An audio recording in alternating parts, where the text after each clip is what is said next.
In this video, we're going to be looking at problem number 1 from the Pendulums and SHM problem-solving worksheet.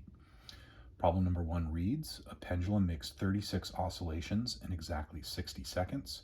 What is its A, period, and B, frequency? Well, first we have to remember the definitions of period and frequency.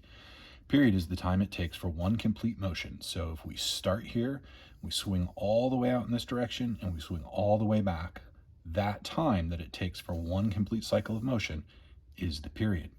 The frequency is the number of complete motions per second. So it's cycles or oscillations per second. If you look at what we've been given in this problem, they tell us that this pendulum makes 36 oscillations in exactly 60 seconds. So they're giving us the number of oscillations per second.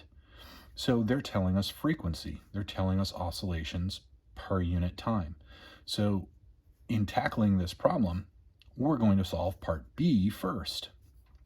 So the solution for part B is that frequency is equal to number of oscillations per unit time. In other words, cycles per second, which in this case is 36 cycles in 60 seconds.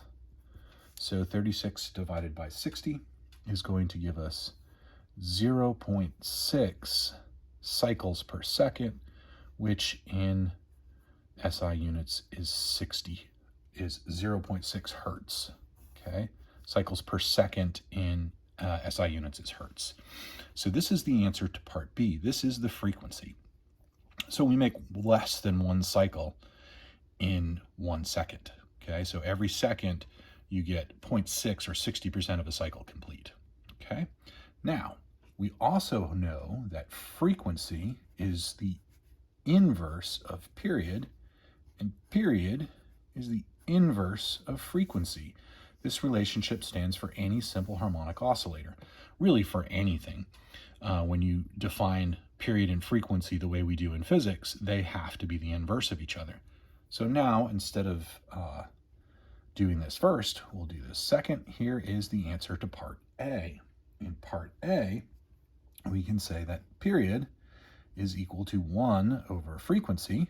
So in our particular case, the period will be equal to 1 over 0.6 hertz, or 1 cycle over 0.6 cycles per second, which ends up giving us 1.7 seconds for each total cycle. Okay, 1, 2 takes 1.7 seconds. So it takes more than a second to complete one total cycle, which gives us a frequency of less than a second. I hope you found this helpful.